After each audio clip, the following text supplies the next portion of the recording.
The NASA leadership has vowed to defy any orders from the police barring them from holding a rally at the Jacaranda grounds in Embakasi to coincide with the swearing-in of President-elect Uhuru Kenyatta at Kasarani Stadium.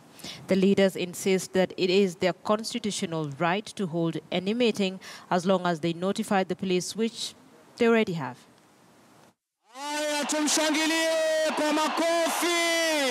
Hours to the swearing-in of President-elect Uhuru Kenyatta at the Kasarani Stadium,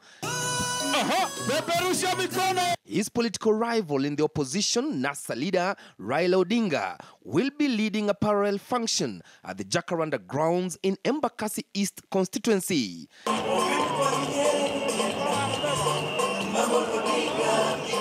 In a move seen to delegitimize the swearing-in of President Uhuru Kenyatta, and the plan is to parade caskets bearing the remains of victims of the violence that erupted after the repeat presidential polls, as well as the survivors. We don't take cognizance of the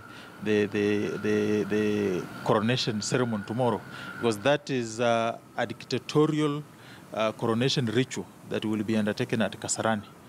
Democrats will gather at the Jacaranda grounds, want to bring their hearts to peace with the murderous nature that Uhuru and Ruto have unleashed on Kenyans using the police force, with 25 bodies in the morgue.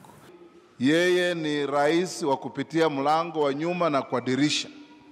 Earlier, the police had maintained that such a gathering is illegal, and the sole intention of the opposition is to cause mayhem that will overshadow the swearing-in ceremony, and even going ahead classifying some roads as red zones. On Tuesday, 28th November, Mombasa Road will be red zone. Highway will be red zone. Museum Mill, all the way to Barabaratano, Wangari Maathai Road, the former Forest Road, Thika Super Highway, all the way to Kasarani Complex, that will be red zone.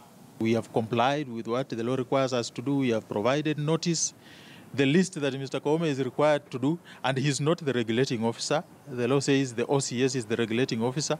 The OCS that was served with this notice has not contradicted, has neither written to us to say that it's not possible to have this meeting. So the meeting will go ahead. Alafu sheria inasema ukitaka kuapisha rais ulete judge. Orengo ataleta judge. Tutakuwa tunavunja sheria ama hatuvunji sheria? Wale wakiapisha na sisi tunaapisha. Wakiapisha tunaapisha. And with such previous sentiments, do they plan to swear in NASA leader Raila Odinga? We say it all by saying nothing at all.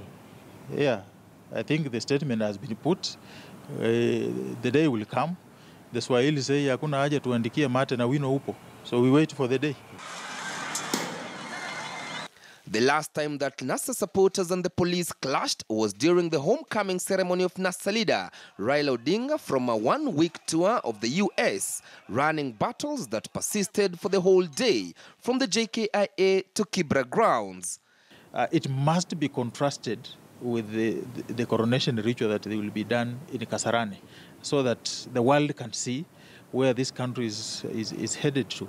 So that we intend to do properly, to demonstrate that there is no democracy in the world where a leader ascends to the presidency on the strength of the blood of his citizens. There are laws to be obeyed, and we have no option. The impunity have been saying, and you've seen us take action against perpetrators regarding such matters. That will continue. And as both teams flex their political muscles, a showdown looms ahead of the historic day in the country. While a section of Kenyans will be at the Kasarani Sports Stadium witnessing the swearing-in of President-elect Uhuru Kenyatta, another group will be here at the Jacaranda grounds attending a rally organized by the NASA leaders, led by Raila Odinga. And according to the organizers, they expect police to provide security. Chris Dairo, KTN News at the Jacaranda grounds in Embakasi East constituency. President